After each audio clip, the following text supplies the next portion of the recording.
Number 1. I used to live alone in a small, one-bedroom upstairs apartment. At night, when I was either in bed or in the bathroom, I would hear someone walking across my little living room floor, toward the balcony and back again. When it first started happening, I was too scared to do anything other than cower under the covers. My SO at the time, who lived in the apartment upstairs, would hear it as well when staying the night. One evening I came home pretty late, climbed the stairs, unlocked and opened my front door, only to freeze in the doorway. You know that awareness you have when other people are in the room with you or nearby? That gut sense, how you just know someone's there. I had the unshakable feeling that someone was in my apartment, and the light to my tiny balcony, which I never used, was on. I don't know what I was thinking, but I quickly turned on the lights, took a deep breath and ran into the open kitchen for a knife. It was that real to me. From there, I could see that there was no one on the balcony. That left the bedroom, bathroom and closet. Not sure why, but the closet was the scariest place to check. I have no clue how to fight with a knife, but I think a big part of me already knew I would not find a living person in my apartment. And I didn't. Nor did I see anything that night. It was just that undeniable feeling, and it stayed with me for a while. Feelings prove nothing, but I know for a fact I didn't turn that light on. And the footsteps continued. Number 2. My parents want a trip to Europe. They're getting older and have plenty of money, so they can travel whenever they want. I was taking care of their house. I was home for the summer from school anyway, so it was fine. I'd been there for a few weeks and it was pretty quiet. I just went to work, came home, had some time with my boyfriend, enjoying the house to ourselves. But one night, I was just laying there watching TV when I heard this really weird low whistling sound coming from the window that was just behind the couch. It struck me as sort of odd, and I just sort of shrugged it off. But when it happened again, it totally sounded like there was a person standing at the window, whistling up against it. I looked out of the window, and obviously there was no one there, so I figured I should go and check it out. If it were something like the wind on the siding, I should probably fix it, because that would get annoying. So I walked out into the backyard. The backyard at my parents' house is a super beautiful sparse sort of forest that leads to a road on the other side. So I looked at the house and didn't see anything, but then I heard the sound again. It was coming from the woods, in the back. I was pretty creeped out at this point, and of course, I couldn't see anything in the woods. So I hurried back to the door and locked it behind me. I never really heard the sound again for a few days, until one night I was asleep in my room, and I could have sworn I was awakened by the whistling sound against my second floor window. I listened hard, and it was dead silent. So I decided I should go ahead and look out the window. I did that whole thing where I crept super slowly towards it and just sort of peeked through it. Outside my window, there was a man just standing there. I was really sleepy, so I can't know how much of this I'm just misremembering, but he was just sitting there staring at me.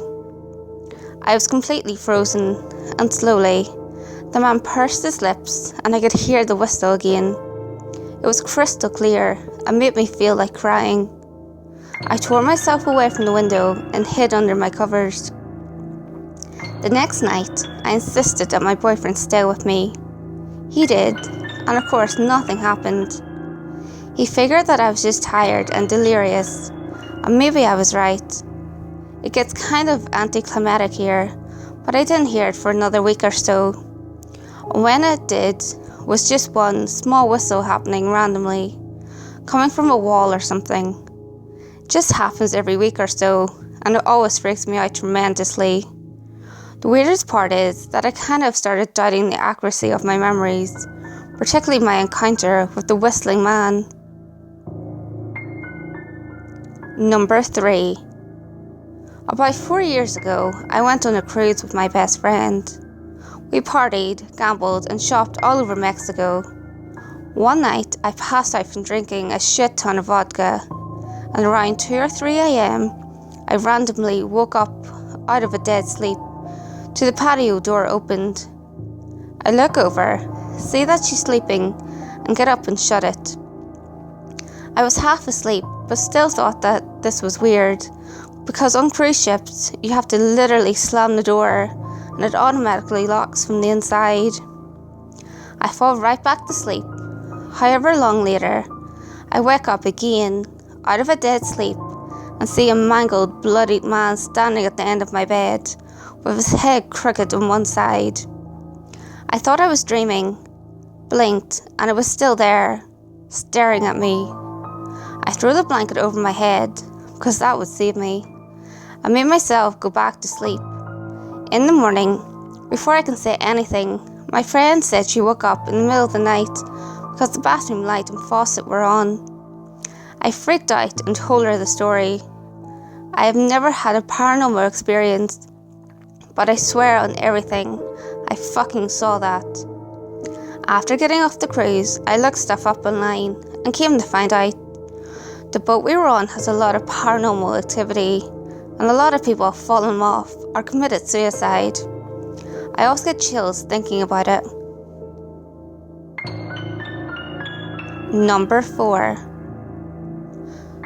The summer between my freshman and sophomore years of high school, a friend of mine and his family moved in with his grandma. They were buying a house that ended up having to have some work done, so his grandma invited them to live with her while they waited for the house to get finished. She had a beautiful big house, and it was just her and my friend's cousin that lived there, so there was plenty of room.